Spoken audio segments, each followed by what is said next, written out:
Hello, and thanks for joining us for this edition of UAPB News. I'm Frederick Price. And I'm Shaniqua Beal. Topping our newscast, critically acclaimed author Terry McMillan came to UAPB.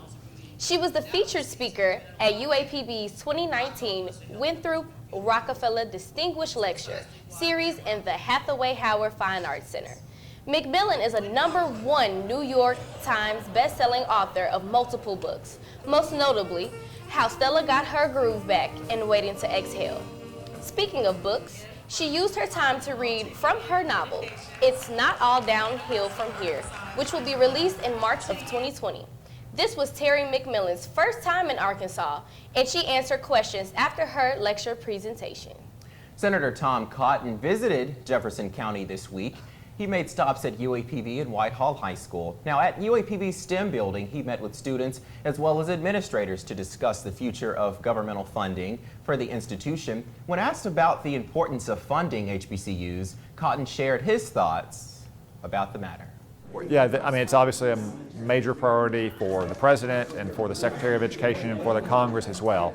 We have our typical debates back and forth in Washington about how that funding is going to occur. Now, additionally, Cotton was able to share wisdom and life advice to the students at Whitehall High School.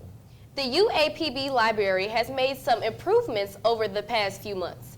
Kelsey Wright has more. University of Arkansas at Pine Bluff has upgraded the John B. Watson Memorial Library.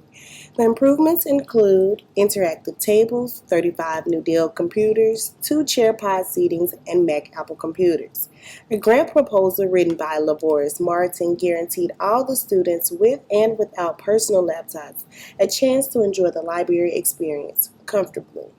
Lavoris Martin elaborates more on the advancement. We have other charging stations here in the library, and we also have laptops that we check out for use in the library for 2 hours at a time. Okay. We also have some video conferencing room that students can use for collaboration, and they can check those out for 2 hours at a time.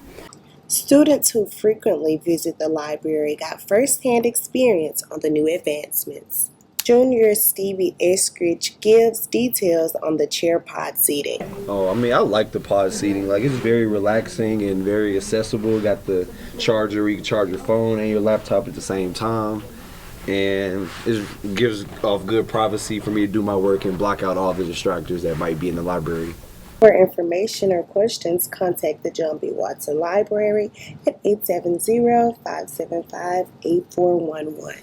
Arkansas motorists will pay more to fuel up their vehicles due to new sales taxes that helps increase roads and highways. On October 2nd, new legislation went into effect.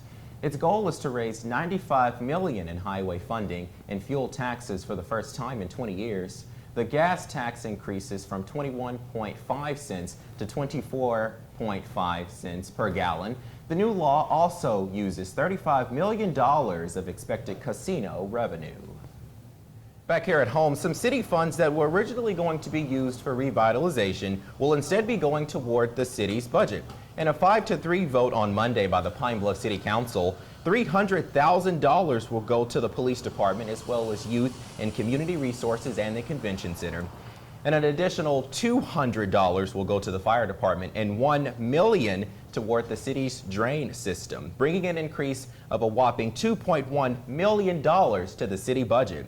Now, CEO of Go Forward Pine Bluff, Ryan Watley, says that despite the vote, he is still hopeful for the future projects. That decision can be reversed based on the projects that are in the pipeline because it didn't consider certain things.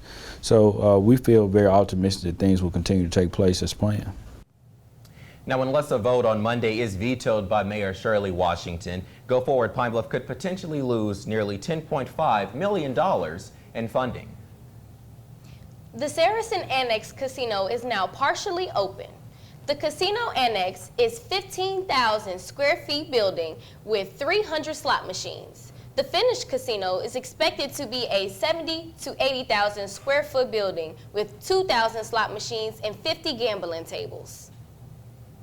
Completion is expected by June 2020. It's going to bring a lot of revenue, a lot of things happening next year as well with a new library expected to be done by spring of next year. So can't wait to see it. That's it for this edition of UAPB News. I'm Frederick Price. And I'm Shaniqua Beal. Take care.